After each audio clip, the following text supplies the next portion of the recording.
Sebenarnya time saya start, saya tidak yakin. Saya tidak yakin dan saya tidak ready. Tapi saya tanya kawan saya yang dari Singapura.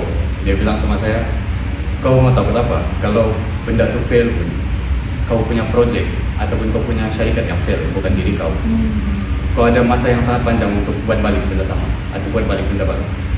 And dia ajar saya untuk membuat something kan. Kalau kamu ada berminat membuat syarikat atau startup gitu lah, kamu sepatutnya pikir pasal problem bukan solution.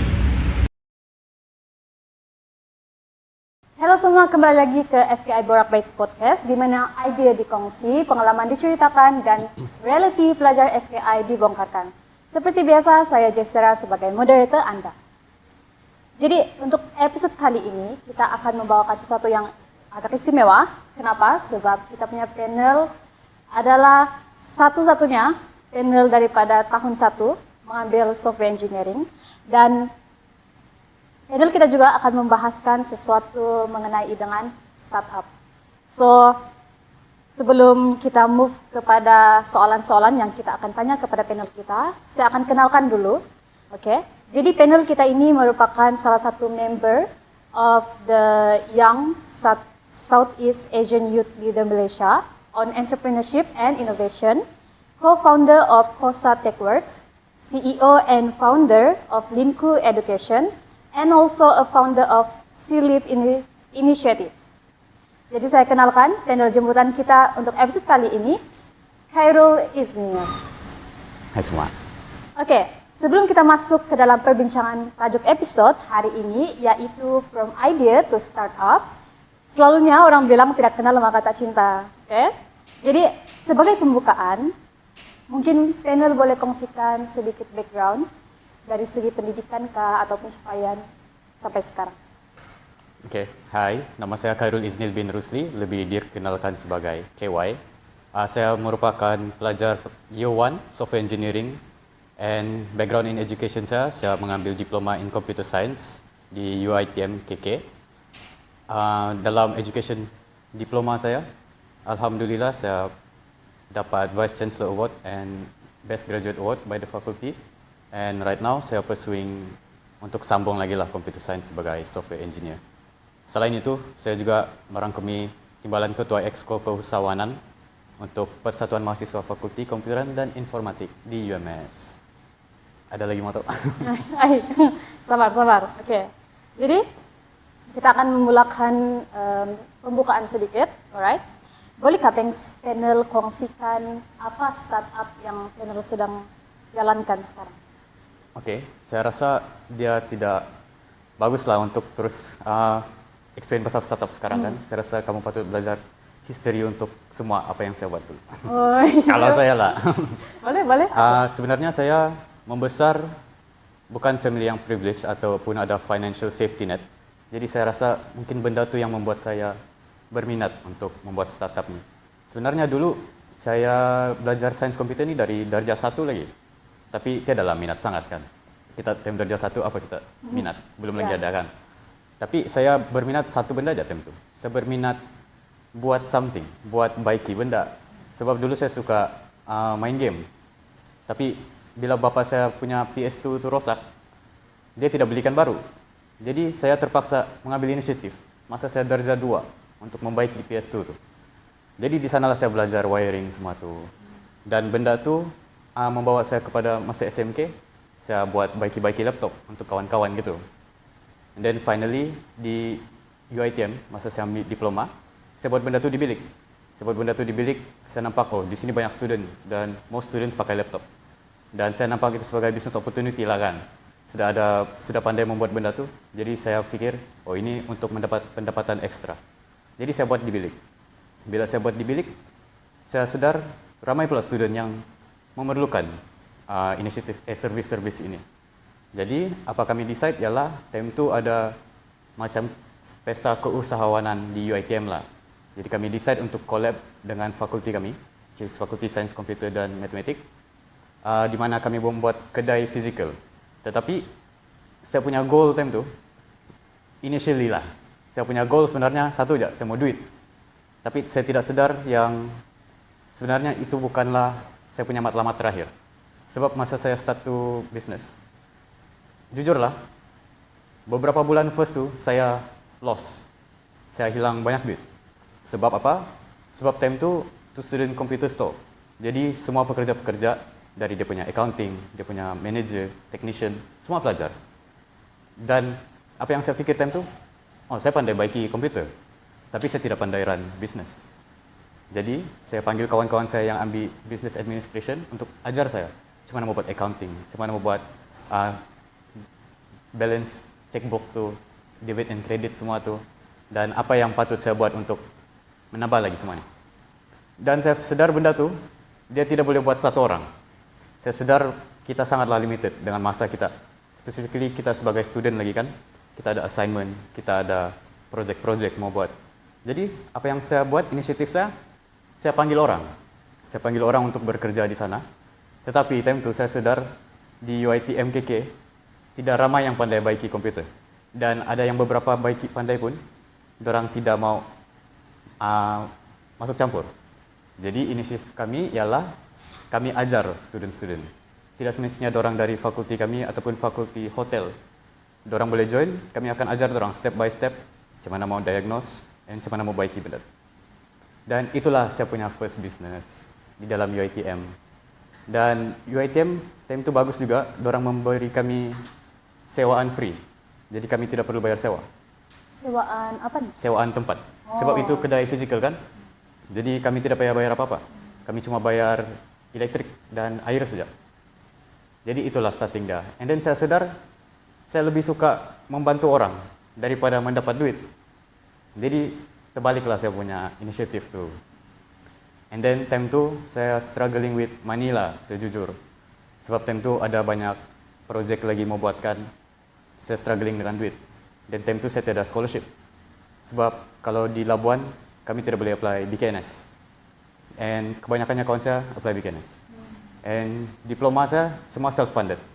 Semua daripada duit sendiri ataupun kalau susah betul minta tolong parents lah kan. And then saya sedar scholarship ni sangatlah membantu saya kalau saya ada. Terlahirlah satu projek yang saya buat di mana nama dia Linku Education. Jadi saya sedar beberapa orang saya tanyalah, kenapa kamu tidak scholarship? And then orang cakap, saya sudah apply tapi tidak dapat. And then saya tanya, apa yang kamu apply? Orang cakap Petronas, Shell. And then saya tanya orang punya background, kamu punya SPM macam mana? Cemerlang kah? And then orang bilang, tidaklah cemerlang sangat, mungkin 5A gitu. Dan saya sedar scholarship tu bukan dibuat untuk dorang bah. Bukan maknanya dorang tidak hebat, tetapi ada scholarship lain yang boleh didapat oleh dorang. Jadi saya kumpullah database scholarship yang ada di Malaysia ni. And then instead of student cari scholarship tu akan cari dorang based on profile dorang. Jadi kamu akan sign up, bagi kamu punya data-data, tidak perlu spesifik lah. Kamu punya result SPM, apa yang kamu berminat, kamu punya level of study. And then kami sebagai macam counseling agent akan carikan kamu scholarship yang bersesuaian dengan kamu. Dan itulah terlahir Linku Education. Ada lagi? So itulah startup, itu main startup. Saya boleh katakan itu yang main profitable lah. Tetapi ada juga startup lain yang lebih kepada non-profit organization, non-profit company lah boleh dicakapkan. Contohnya yang macam kamu cakap tadi, SILIP initiative tu, itu actually gabungan daripada yang youth leadership tu. So saya punya co-founder time tu, saya dari Malaysia, satu orang dari Thailand, satu orang dari Vietnam, dan satu orang dari Indonesia. Dan apa kami punya inisiatif time tu, kami sedar kita sebagai Asia Tenggara kan, pelajar-pelajar Asia Tenggara, kita sangatlah behind di dunia yang membesar ni lah. Kalau kita nampak orang yang belajar di UK atau di US yang memang lahir sana, dorang lahir dengan privilege loh. Dorang lahir, dorang boleh buat something. Kita pula, kita ada naratif yang kita kecil. Jadi kami mau hapuskan stigma tu, hapuskan tu naratif yang orang-orang di sini akan bekerja sangat susah untuk mendapat level yang sama dengan orang di UK gitu. Jadi kami punya inisiatif ialah membantu dorang, mencarikan dorang skills-skills yang kamu tidak boleh didapat di universiti lah. Jadi dia bukan akademik, dia lebih kepada technical skills. kamu join United Nations, kamu join SDG semua tu atau volunteering. Dan itulah untuk uplift pemuda-pemuda lah, youth of our region lah. Skill lah. Ya, skill tu orang. Kalau boleh tanya, untuk boleh. yang Linku Education kan, itu profit, itu ada profit kan? Iya. Profitable kan? Boleh tahu sekarang nih, sekarang nih, berapa banyak sudah profit? Berapa banyak sudah profit daripada Linku? Wih, bahaya oh tangannya. Oke lah. Alhamdulillah dia oke juga lah dalam 5 digit gitulah. 5 digit, oh so far. So far. Bila dia ditubuhkan? Bila dia? Actually last year. Oh, Iya. so dalam 1 tahun tuh boleh dapat 5 digit sudah? Iya. Oke, paham? Oke. Alright, kita akan move on kepada next question. Macam mana panel ataupun KY boleh terdedah dengan startup? So, kalau cakap pasal background tadi, yang pasal Kosa Tech Work tu, itu pendedahan dia lebih kepada bukanlah dipaksa, tetapi direkomend. Sebab time tu saya ahli macam kita lah, PMFKI di sini, tapi version UiTM. Dan di sana time tu kami batch kedua, jadi kami punya senior sangat sikit dan kami punya fakulti tiada apa-apa. Jadi saya rapatlah sama dia, macam ibarat dekan lah, dekan di UiTM untuk fakulti kami time tu. And then dia yang sebenarnya sarankan saya buat benda tu. Bukan saya lah, saya ada tim juga lah. Dia sarankan buat something, buat inisiatif yang boleh mendapatkan profit untuk fakulti dan untuk kamu. Jadi awal-awal yang physical punya, ya itulah dari dekan tu. And then kalau pasal digital product, saya rasa memang saya berminat dari dulu membuat coding semua ni. Saya tidaklah minat macam saya suka coding sampai pagi, tapi saya suka problem solving. Saya nampak benda, saya nampak masalah, and then saya rasa ada gatal tangan lah untuk membaiki benda tu. Jadi terdedahlah saya dengan software development, membuat website, membuat application gitu. Jadi saya rasa benda tu saya dapat naturally lah, sebab saya lahir memang suka problem solving pak. Jadi benda tu macam natural way bila saya membesar. Saya nampak masalah, saya mau membuat solution untuk benda tu. Ya. Paham. Jadi dalam usia yang sangat muda, sekarang nih KY umur berapa? Siapa? 19. Nggak lah. Saya 22 tahun tahun ni. Oke, 22 tahun. Oke, so dalam usia 22 tahun nih, macam mana KY boleh yakin apa yang KY buat nih? Oke, dia, macam mana KY yakin yang ide yang ada tuh dia boleh direalisasikan sebagai startup? Pasal keyakinan lah kan. Sebenarnya time saya start, saya tidak yakin.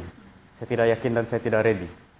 Tapi saya tanya kawan saya yang dari Singapura, dia bilang sama saya, kau mau takut apa? Kalau benda tu fail pun, kau punya project ataupun kau punya syarikat yang fail, bukan diri kau. Kau ada masa yang sangat panjang untuk buat balik benda sama atau buat balik benda baru. And dia ajar saya untuk membuat something kan. Kalau kamu ada berminat membuat syarikat atau startup gitulah kan, kamu sepatutnya fikir pasal problem tu, bukan solution. Jadi mungkin zaman sekarang zaman AI kan. Jadi ramai orang fikir, oh AI boleh buat banyak benda. Saya nampak ada application ni, AI ni boleh buat ini itu rehabilitation lah contoh dia. Tapi dorang fokus kepada solution tu. Padahal kamu sepatutnya fokus dengan obses kalau boleh dengan problem. Macam saya tu, saya obses dengan problem ketiadaan scholarship kepada student. Sebab saya rasa itu sangatlah tidak adil. Ada student yang lahir boleh belajar sampai PhD dengan tanpa fikir masalah kewangan. Tapi ada lagi yang mau sambung sekolah menengah pun susah. Jadi saya rasa benda tu ketidakadilan lah di negara kita. Jadi untuk menambah keyakinan saya tu, saya study betul-betul. Saya study the problem and buat market research lah. Kalau kamu buat market research, kamu akan nampak adakah problem ni problem betul ataupun problem ni yang kamu buat sendiri. Kadang-kadang orang mau try membaiki benda yang sudah okey, bah. Jadi saya rasa kamu patut fokus on the problem more. Kamu study betul-betul. Adakah yang saya mau buat ni, software kah, website ataupun produk yang kami mau buat ni, betul-betul solving a real issue in the world. Ya, kalau saya punya keyakinan, saya akan fokus dengan tu. Saya akan fokus, okey, kalau problem ni betul-betul Maksudnya someone akan betul-betul perlu solution. Gitulah saya meningkatkan keyakinan saya. Bagus. Bila saya dengar pun saya rasa macam Yakin. ada terbuka dalam pikiran itu.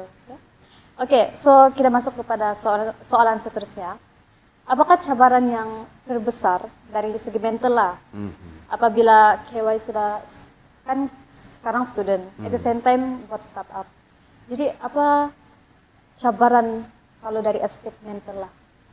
Saya rasa yang paling besar untuk saya burnout and time management. Sebab saya fikir dulu saya ni boleh buat banyak benda, saya boleh buat ini itu tanpa penat. Tapi realitinya kita hanyalah manusia kan, kita ada limit juga. Jadi burnout tu tipu lah kalau anda pernah burnout kan. Jadi saya punya mental ialah masalah yang saya lalui ialah saya mau bangun pagi and buat something. Sebab motivasi dan disiplin dua benda berbeza. Kalau kamu ada motivasi untuk buat satu benda, kamu akan buat tu bila kamu semangat. Tapi disiplin ialah bila kamu tidak semangat dan kamu tetap buat benda tu. Dan saya rasa itulah masalah yang paling saya rasa susah untuk bila saya mau buat something. Bila ada masalah dengan assignment, saya mau fokus dengan assignment. Tapi time tu saya belum tidur lagi. Sudah 24 jam belum tidur, mau buat assignment lagi. And then ada masalah dengan software, saya terpaksa baiki benda tu. Susah juga. Jadi dia akan burn out. Sampai pernah sekali saya tertidur kan. Saya buat dekat laptop tu atas meja dekat KKTF. And then saya tertidur begini. And then saya tertidur 12 jam di kerusi. Sebab saya penat. And bila saya bangun tu, saya sedar saya miss deadline. Dan tambahlah stres. Itulah masalah yang paling susah mau lalui. Time management tu. Dia macam pengalaman lah begitu. Iya. Oke. Alright. So, KY sudah terlibat dengan aktiviti keusahawanan sehingga ke luar negara. Betul kan? Betul. Jadi, apa perbezaan yang paling ketara KY boleh nampak antara sistem startup di Malaysia dengan luar negara punya? Good question. Jadi saya ada pergi beberapa negara lah pasal entrepreneurship ni kan. And saya boleh katakan semua negara lain. Lain dia punya ekosistem, lain dia punya semangat-semangat pemuda tu. So saya fokus lebih kepada startup antara youth kan, yang umur-umur macam sebaya kita ataupun lagi muda. And saya sedar bila di Malaysia ni kita ada naratif yang sistem kita dia somewhat okay until kamu tidak perlu buat apa-apa. And then saya sedar bila saya ada pernah last year, ujung tahun, saya ada pergi Vietnam untuk industry talk juga pasal entrepreneurship. Time tu saya pergi HUST, Hanoi University of Science and Technology. And time tu dorang bawa student-student berumur 15 tahun hingga 18 tahun untuk mendengar ceramah tu. And then saya sedar most of them punya semangat berbeza dengan kita. Kenapa? Semangat dorang tu datang daripada isu yang dorang lalui dengan reality. Contohnya ada satu student tu, dia buat AI detection untuk rehabilitation. Rehab ni macam kalau kamu ada masalah pergerakan gitu, saraf gitu kan, terutama orang tua lah, dia akan susah mau bergerak. Jadi rehab ni selalunya doktor-doktor akan advise kamu macam mana mau bergerak untuk kasih menyambungkan saraf kamu. And then saya tanya, kenapa kamu buat AI produk ni? Sebab budak tu 15 tahun. Dan saya terfikir, benda ni sepatutnya tidak relevan pun untuk budak 15 tahun kan. And then dia cakap, dia punya atuk dan nenek melalui benda tu. Dorang dua-dua lalui stroke, and then dorang tidak boleh bergerak separuh badan dorang. And then saya tanya, kenapa hospital sini tidak membantu kah? And then dia cakap, membantu, tapi dia sangatlah tidak murah satu, and then sangatlah kekurangan kaki tangan. Jadi saya sedar isu tu kan, solution yang dia buat tu akan dikeluarkan kalau ada problem tu je. Kalau di sini kita punya medical industry sangat bagus kan. Kita kalau mau pergi hospital pun bayar RM1 je. Tapi untuk dorang mungkin berbeza. Jadi saya nampak di situlah kita punya semangat berbeza dan motif kita berbeza. Kalau itu side macam Southeast Asian, side yang susah, ada side yang bagus juga. masa saya pergi US, saya belajar di Harvard Business School. And then di sana sangatlah berbeza. Saya datang sana, saya bagi ceramah, and then saya nampak semua orang pandang macam dorang lebih hebat.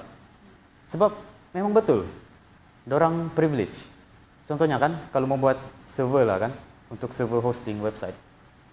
Kalau kita mau bayar dalam, lah termasuk domain 50 USD.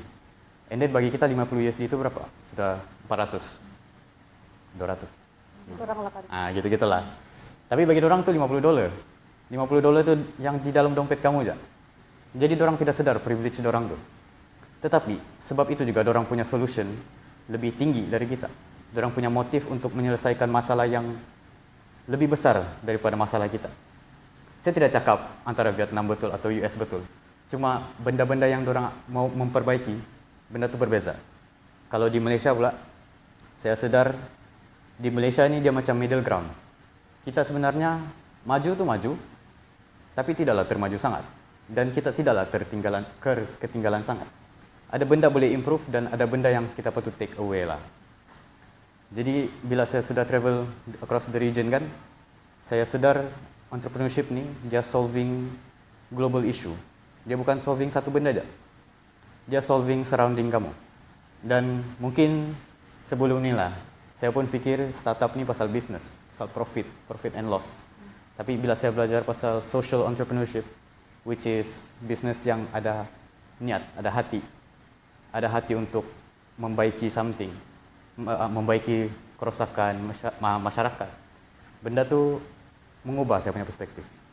Perspektif saya dapat membuka lebih luas lah. Saya sudah nampak kebaikan dan keburukan tu kan. And gara-gara tu saya lebih berminat untuk travel the world lagi and then experience semua benda ni. Menjawab soalan kamu. Sangat menjawab. Okay. Dan sangat informatif lah. Okay. Jadi kita move on kepada next question lagi.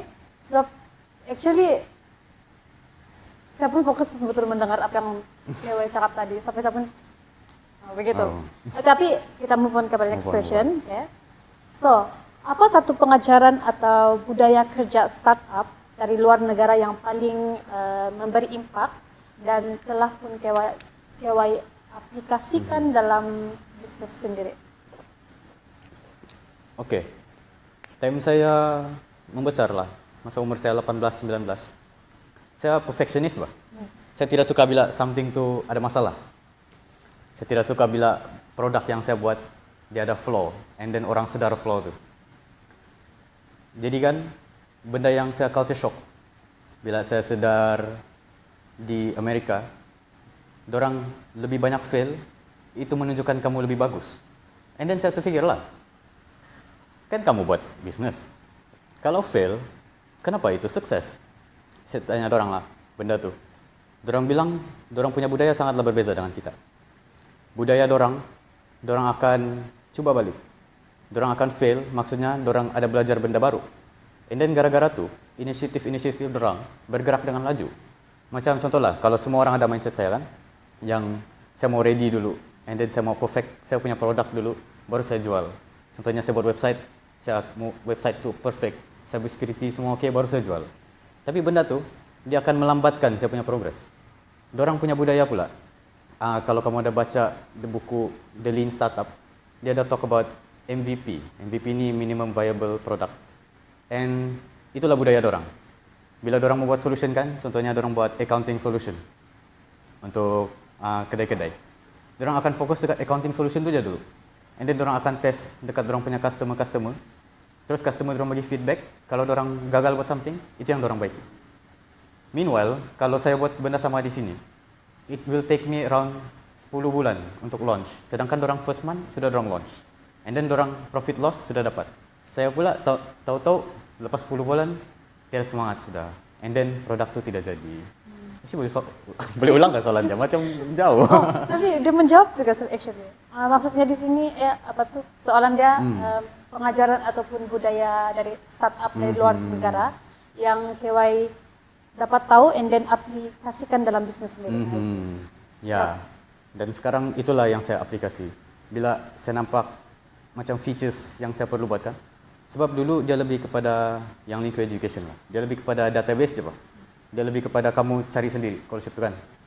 And then saya fikir AI zaman sekarang kuat. Dorang boleh baca kamu punya personality and baca scholarship tu punya requirements. Jadi saya gunalah benda tu. Saya guna benda tu, saya testing dulu. Saya testing awal-awal saya mau kasih perfect. Tapi saya fikir balik. Oh, yang saya belajar buat dulu, nanti kasih perfect. And then saya buat. Saya buat time tu fail lah first tu. And then saya rasa yang apa yang dorang rasakan. Bila saya fail tu kan, saya dapat semua feedback tu. Feedback tu yang guide saya balik kepada jalan yang benar. Sebab kita buat produk kan untuk customer bah. Jadi benda tu macam democratic decision lah, bukannya decision yang kita boleh buat satu orang. Sebab yang guna, at the end of the day, yang guna tu pun orang-orang tu, pelajar-pelajar tu. Jadi kalau saya buat decision sendiri, and kalau saya buat cara saya dulu, yang saya kasih perfect dulu, mungkin orang tidak berminat pun mau guna benda tu. Sebab itu tailored kepada saya, bukan tailored kepada orang. Jadi itulah yang saya aplikasikan banyak-banyak. Saya belajar, saya fail sebanyak yang mungkin, sampai akhir tu sukses. Itulah. Atlas adalah link to education Atlas sampai adalah sekarang. Alhamdulillah. Alright. Jadi next question, semasa mewujudkan networking, okay, networking di luar negara, sebab banyak travel kan di luar negara juga. So of course ada networking juga dengan orang lain kan. Bagaimana KY confident untuk berhadapan dengan usahawan yang maybe jauh lebih bagus lah, Iya. dan jauh lebih berpengalaman? Ya. Ini benda yang saya lalui banyak kali sudah. First time saya pergi event pasal startup. Masa tu saya 19 tahun kah? 20 tahun. And time tu saya sangat takut. Sebab saya bercakap sama orang yang umur bapak saya, lagi tua dari bapak saya. Dan saya ni cuma pelajar yang datang dari tidak apa-apa. Yang ada idea je. And then saya mau kononnya mau cari investor lah. And then saya rasa imposter syndrome lah. Kalau kamu tahu tu kan yang kamu rasa saya tidak layak di sini. Tapi kamu udah cakap juga sebelum kita podcast ni kan pasal being the youngest in the room.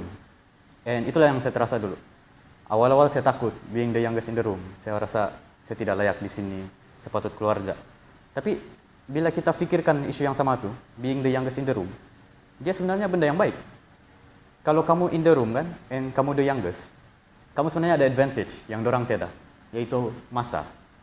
Masa tu contohnya saya boleh eksperimen lebih banyak daripada dorang. And sebab saya paling muda, dorang boleh guide saya. Saya boleh buang malu saya tu and then minta guide sama dorang. Jadi saya hilanglah saya punya macam ego atau kesombongan tu, and then sedarlah diri. And betul-betul meneraplah tu yang youngest in the room tu. Bila saya buat gitu kan, terus saya punya mindset berubah. From saya rasa tidak layak sebab saya paling muda, saya happy bila saya paling muda dalam bilik tu. Bila saya the youngest in the room kan, saya rasa oh, maksudnya I'm doing something good. I'm doing something yang correct sampai saya masuk bilik ni. Padahal time tu tidak tahu apa-apa pun. And then saya mau cerita something lah. Time saya 17 tahun, saya ada ikut event macam gini juga. Tapi time tu dia lebih pada tech event lah, hackathon gitu. Dan saya bercerita-cerita sama orang-orang sana. Saya tidak ikut pun hackathon tu. Saya datang untuk makan dia. And then time saya makan tu, kena tanya lah oleh satu orang ni. Dia macam mid-30s gitu. Dia bilang, oh, kau dari mana? Terus saya bilang, oh, saya dari sekolah ni. And then saya belajar sains komputer. Dia bilang, oh, kau sains komputer, kau pandai buat website lah ni kan? Time tu saya tidak pandai buat apa-apa. Coding pun saya tidak pandai. Saya bilang, oh, boleh, saya boleh cubalah. And then saya fikir itu cerita kosong kan. And then dia bilang, actually kami punya company perlu website bah. Website simple je untuk booking tiket. Saya bilang, oh boleh. Kami salam. And then saya terfikir, apa saya buatnya? And then saya balik rumah, saya study macam mana mau buat website. And then dalam beberapa minggu orang tu call saya. Dia bilang, ini kami punya requirement. Kami mau siap dalam certain amount of time lah, estimated time. Time tu saya panik. Saya tidak tahu apa-apa, tapi saya sudah accept dia punya challenge. Di sana saya belajar buat website, and then finally saya dapat jual website tu. Masa tu saya 17 tahun, and then dia bagi saya RM2,000. Wow. Jadi saya terfikir, "Wush, oke juga oh." Jadi pura-pura pandai kan, and then dapat 2.000. Tapi saya betul-betul belajar lah pada website itu. Jadi start itu kan, and then saya pergi lagi banyak event, hilang sudah rasa ketidakyakinan tuh. Sebab saya rasa, saya muda, saya boleh buat apa-apa saya mau. Saya boleh belajar dari dorang, and saya boleh guna dorang punya resource. Lastly, kalau saya pergi event sekarang, saya yakin sudahlah. Bukan yakin macam sombong lah, tapi yakin sudahlah saya boleh bercakap dengan orang, and then tidak masalah pun jadi muda di dalam bilik yang penuh-penuh orang berpengalaman ni. Sebab dorang pun dulu gitu. Dorang pun dulu muda kan. Dorang bukan lahir-lahir terus 50 tahun. Ya, itulah dia punya mindset yang kasih keyakinan saya tinggi balik. Sangat apa tuh kada panggil Sangat. sangat betul-betul yang memberi pengetahuan yang baru. Saya pun rasa motivated sudah. Oke. Jadi next question lagi. Boleh.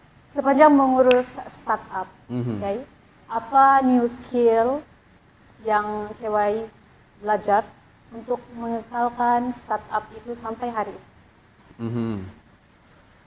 Oke. Saya rasa yang obvious skills lah kan, macam budgeting semua tu. Tapi itu boring lah kan. Kalau saya mau cakap, saya rasa obvious juga. Semua orang tahu kalau mau buat something, ada budgeting. And then ada members management, buat managing your team semua tu.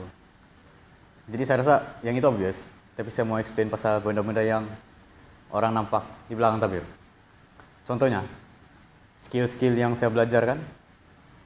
Saya belajar skill-skill yang saya tidak tahu pun macam mana mau belajar benda itu sebenarnya. Contohnya berunding. Berunding dengan orang. Macam bila saya perlu funding kan. Sebab saya mau expand something. And then saya perlu duit. Modal tu perlu ada. Bila bercakap sama orang tu, awal saya tidak tahu, cuma nak mau minta. Dia macam mengemis pun ada kadang-kadang. Tapi skill-skill gitulah yang orang tidak sedar kamu perlu ada. Skill bercakap, communication. Jadi saya rasa dulu, saya rasa lah kan. Bukan saya rasa, memang. Dulu time saya sekolah, saya jenis yang pendiam. Saya duduk di belakang kelas, buat belajar aja, pakai spek gitu, belajar. Tidak tahu apa-apa, tidak pandai bergaul, tidak bersosial. Dan saudara communication skills ni boleh membawa kita, boleh membuka pintu yang kita tidak tahu pun pintu tu ada sana. Macam, boleh kasih cakapnya? Boleh? Cakap. Pasal UMS lah, hari tu kan. Saya tidak hadir satu kelas ni. Adalah certain kelas kan, saya tidak hadir. Cing. Macam 5 kali saya tidak hadir. And then 5 kali tu banyak.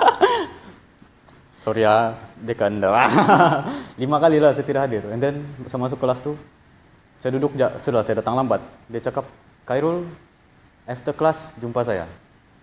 And then saya takut lah, lah. Matilah kena fail lah kan.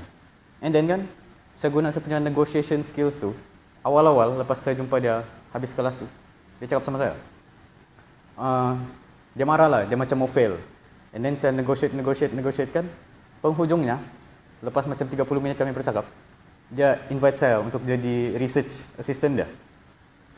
2 gap yang sangat jauh kan. Dia bagi fail and then dia suruh jadi research assistant. Dia suruh sambung master.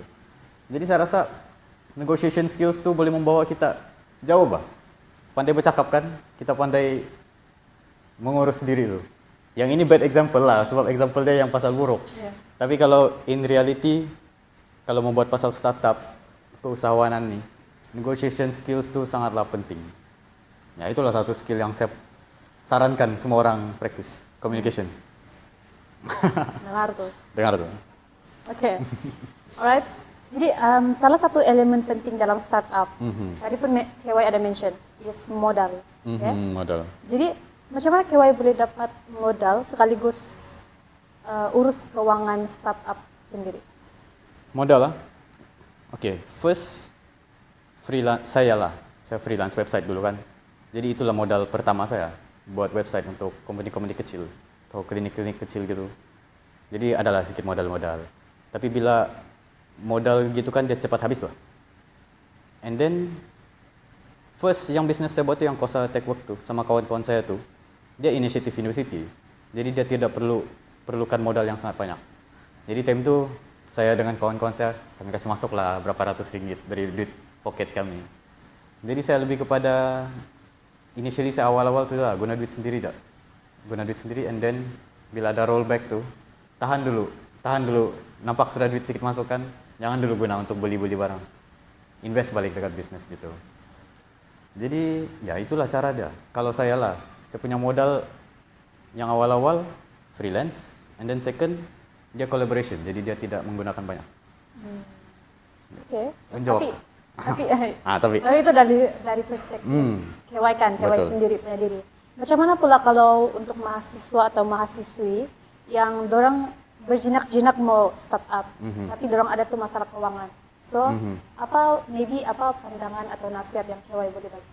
Oke, kalau kamu betul-betul lah kan mau buat startup, kamu perlu buang satu naratif nih.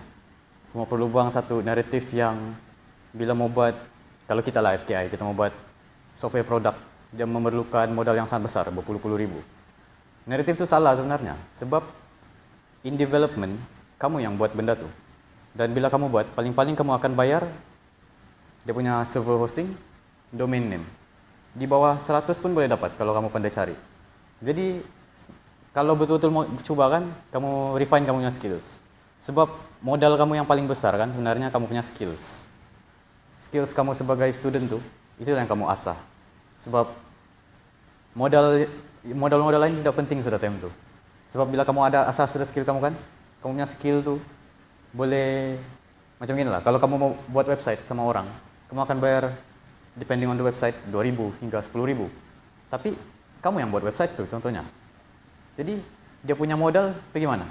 Pergi diri kamu kan, skills kamu lah modal dah.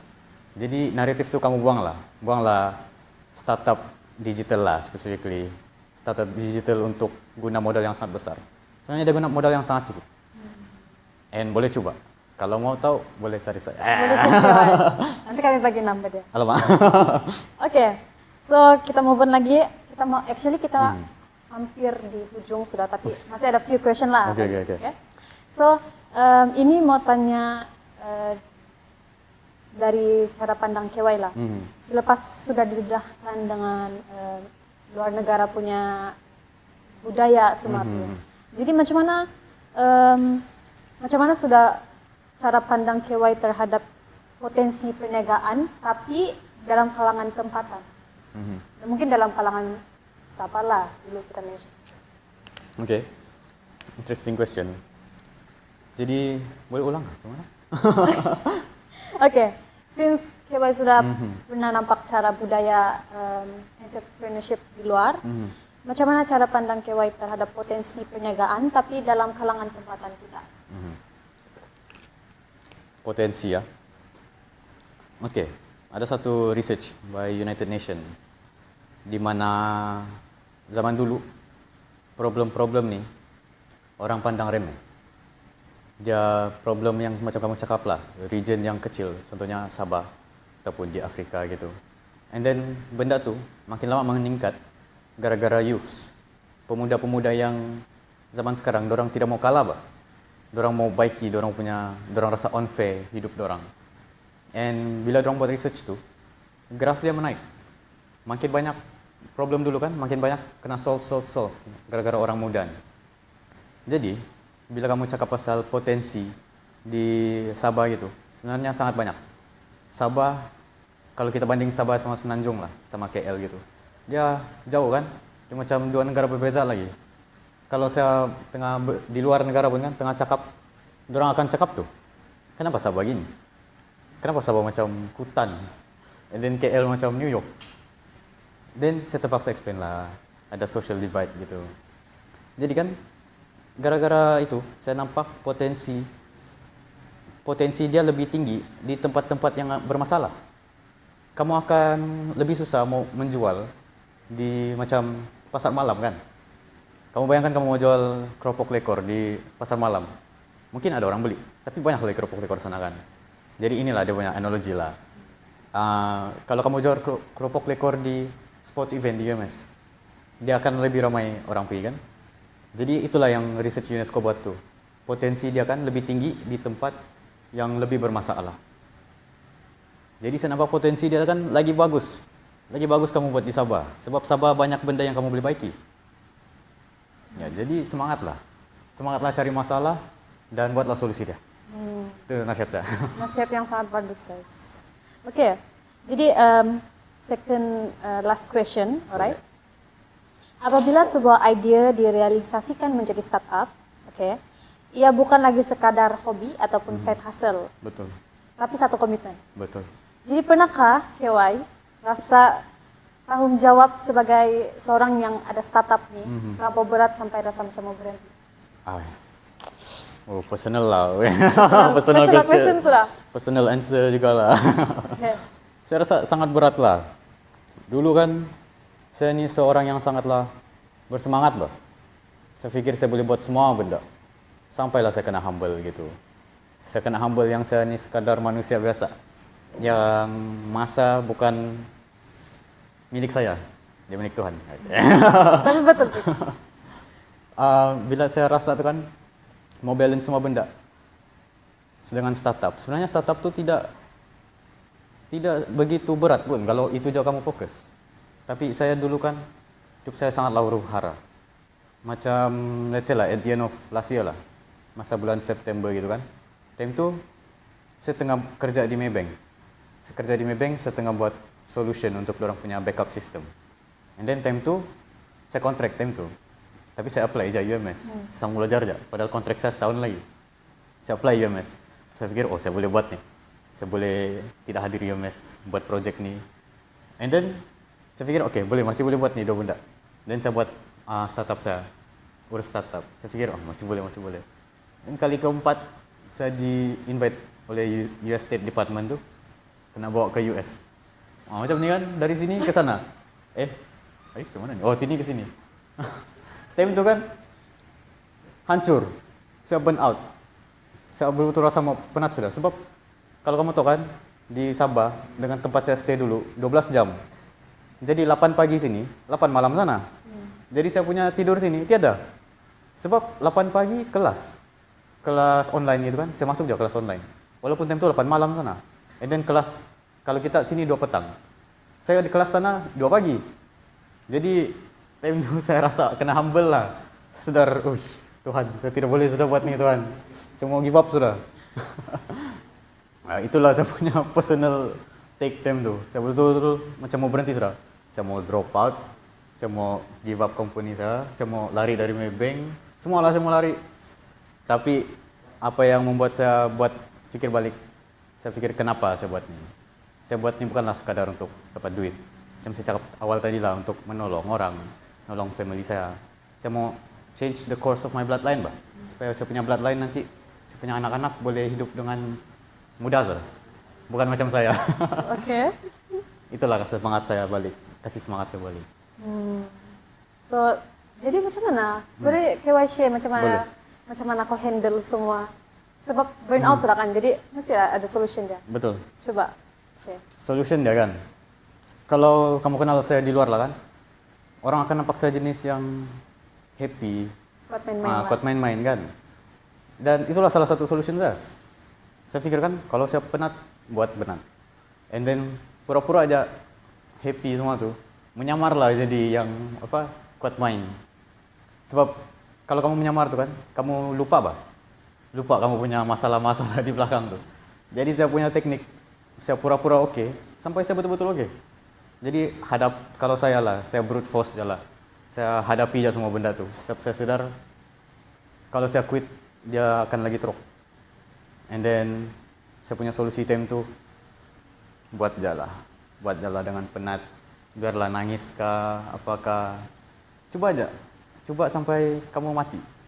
Saya punya lecturer ada ayat untuk saya dulu, saya punya dekan dulu. Ayatnya macam kejam lah, tapi sampai sekarang saya rasa benda tu menetap di hati. Time tu saya buat projek-projek buat sama ada, projek inovasi buat robot-robot gitu. And then dia call saya, dia bilang, mana kau? Dan saya cakap lah, tidur doktor. Kenapa doktor? Terus dia marah saya ni, dia datang, dia bilang, kenapa kau tidur? Nanti kau mati, kau tidur lah puas-puas. Dia bilang. Time tu saya macam, gila lah ni lecturer ni, matilah saya betul-betul. Tapi betul lah dia cakap tu, kita punya masa kan sebagai manusia sikit je bah. mungkin kita hidup insya Allah 100 tahun haraplah. Mungkin dalam 100 tahun ya. Dan dalam 100 tahun tuh sedikit aja kamu boleh buat sebenarnya kan. Jadi gunalah masa tuh dengan bagus. Jadi saya brute force aja. Penat buat penat, menangis buat menangis, stres buat dia stres. Yang penting benda tuh jalan. Biarlah dia slow sedikit, dia punya jalan sedikit pun. Yang penting dia jalan. Itu aja saya punya cara. Kasih jalan dia. Dia macam give validation to your feelings kan. Iya gitu. Nasihat yang lain daripada yang lain Ya, actually. saya rasa jangan semua orang lah ambil nasihat nih. Mungkin kamu ada cara lain, pergi healing dengan pergi odek healing, ataupun pergi hiking, pergi jogging. Dan semua cara tuh ikut orang juga. Ikut personality sendiri juga kan. Dan saya rasa tidak ada cara yang salah, tidak ada cara yang betul lah. Betul. Dia cara tuh ikut orang juga.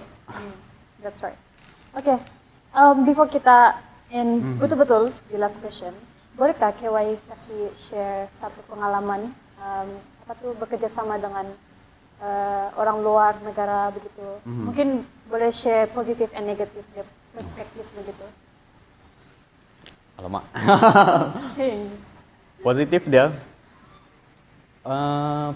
dia pandangan-pandangan yang berbeza dengan satu isu. Time saya apply untuk jadi yang Young Southeast Asian Leader itu kan, dorang ada interview question dia ini. Dia bilang, kamu bila bekerja nanti, buat inisiatif lah, kamu akan ada banyak orang, banyak background, banyak negara, dan pandangan-pandangan yang berbeza. Dia cakap, gimana kamu mau handle semua benda tuh, pandangan-pandangan berbeza. Sebab dia bilang itu akan jadi isu. And then time ni kan, soal balik to interviewer, saya bilang, kenapa kamu pandang itu sebagai isu? Sebab pandangan-pandangan berbeza itulah kita boleh dapat solution yang lebih bagus. Sebab isu tu saya akan assume dia akan melibatkan semua orang yang di sana. Dan kalau kita orang Malaysia, tiba-tiba kita pergi Afrika mau solve orang punya isu, kita tidak tahu pun. Jadi kita perlu pandangan orang. And then itulah dia punya positivity. Pandangan-pandangan berbeza tu. Bila saya nampak pandangan-pandangan orang kan, fikir, oh betul lah ni orang cakap. Saya tidak pernah terfikir pun. Sebab naratif kita lahir memang akan berbeza sama orang lain yang lahir di negara lain. Contohlah, buat cerita. Contohlah. Saya lahir di Labuan kan, di pulau. Di pulau. Jadi bila saya pergi macam solve issue di Filipina, di Manila gitu, dorang sangatlah berbeza. Dorang punya bangunan-bangunan semua maju. Dan dorang punya issue time tu, dorang mau baiki masalah energi. And then dorang tengah belajar pasal volcanic energy. Dorang guna asap-asap daripada volcano untuk tukar pergi energi instead of guna radioactive. And then benda tu sangatlah berbeza kan dengan saya. So, saya fikir, oh saya di pulau asal ada air, ada ada lampu, okey lah. Jadi saya perlu pandangan orang lain. Bila orang tu cakap pandangan dia kan, ini akan sustain kita punya kehidupan lebih lama. And then saya fikir, oh, pandangan-pandangan berbeza ni lah yang membantu saya. And then itulah saya lepas interview tu, and then itulah positivity dia, pandangan-pandangan yang berbeza. Jadi pandangan-pandangan berbeza tu boleh diterapkan di sini juga. Macam saya sama kamu pun, kita background lain. Jadi bila kita solve issue, janganlah fikir, oh saya betul, kau salah. Jangan gitu. Dia sebenarnya, okay, saya nampak problem ni dan solution ni boleh fix yang ni. Kamu punya lain. Kita cari middle ground. Kita cari kenapa kamu rasa gitu, kenapa saya rasa gini. And kita agree on a solution. Kita jangan gaduh on siapa betul, siapa salah. Kerjasama itulah yang paling bagus. Negativity. Negativity dah. Saya rasa itulah dipandang rendah. Especially bila bekerja dengan first world countries. Macam contohnya lah, saya tidak cakap semua teruk lah. Contohnya Singapura atau US, UK gitu. Dorang punya budaya sangatlah berbeza dengan kita. Saya lah specifically, saya lahir bukannya terus kaya ataupun bukannya terus privilege boleh masuk university. Saya rasa dia punya tu lah, the lows of life. Dan dorang punya rasa highs of life sudah bila dorang lahir. And benda tu lah yang membuat saya rasa dorang naturally akan nampak kita pandang rendah. So dorang rasa, kenapa orang di sini? Dia tidak layak gitu. Jadi bila ada pandangan-pandangan gitu, saya rasa demotivated lah. Itu keburukan bekerja dengan orang-orang luar juga. Naratif-naratif yang dorang membawa kepada kita tu. Dia ikut orang jugalah. Tapi kalau orang tu close minded, sangat susah bekerja sama orang tu. Especially kalau dia lebih experience, dia lebih tua semua tuh. Dia sangat susah lah, susah untuk bagi opinion gitu. Dia rasa dia aja betul, and kamu salah. Itu certain people di luar negara. And saya tidak salahkan dorang, sebab memang naratif dorang gitu. Benda tuh natural sudah untuk dorang pikir. Sebab kalau tengok dalam statistik memang betul pun kita punya isu kadang-kadang tidak sebesar isu dorang gitu. Isu yang dorang membaiki itu lebih bagus. Itulah keburukan dia dipandang rendah. Oke, kita sudah dengar both perspective and actually memang kami gain something lah. Saya sebagai moderator pun memang gain something daripada dua perspektif. So thank you so much. Oke, so kita hampir tiba ke penghujung rancangan, tapi satu soalan terakhir. Satu soalan terakhir kepada KY. Oke, melihat kepada pengalaman antarabangsa yang Anda ada sekarang, dalam masa 5 hingga 10 tahun akan datang, I am sure your startup will expand. So, apa negara yang menjadi sasaran utama for your market expansion dan kenapa KY pilih negara? Negara yang saya target, sebenarnya negara pertama yang saya target bukan Malaysia. Sebenarnya bisnis ini start dekat Indonesia, luar kampus, nama company dia. Basically company itu consulting service untuk scholarship. And saya nampak di Indonesia dia punya market size lebih besar dari kita. Sebab orang punya education system bukan macam kita. Kita UPU ada, kita boleh apply semua universiti dalam satu tempat. Dia centralized. Tapi di sana tidak. Di sana orang mesti cari sendiri semua tu. Jadi itu salah satu saya punya main target dulu, Indonesia. And then next saya target negara-negara yang tengah building orang punya self lah, macam Cambodia, Myanmar gitu. Saya akan lebih target region kita lah, sebab saya fokus on Southeast Asian kan. And saya punya target di sana bukan sebab saya mau profit tinggi, sebab di sana lah banyak orang perlu bantuan-bantuan. Ya, itulah negara-negara saya target. Paham. Oke, jadi tibalah sudah kita di penghujung rancangan. Sebelum kita akhiri episode hari ini, pihak kami ingin memberikan cendera hati sebagai tanda penghargaan kepada KY. Cheers. Wow. Dia nangis, tidak boleh nangis. Alright. Thank you. Welcome.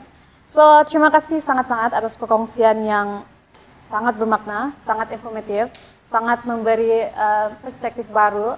Haraplah. Sangat wow lah orang bilang, So, thank you once again. Thank you juga. Dan terima kasih juga kepada semua pendengar setia FKI Borak Bites. Seperti biasa, jangan lupa isi kehadiran Anda. Code episode minggu ini adalah FKI BB06KIY. Link kehadiran akan ditutup pada 4:30 petang. Terima kasih dan jumpa lagi dalam episode seterusnya. Bye.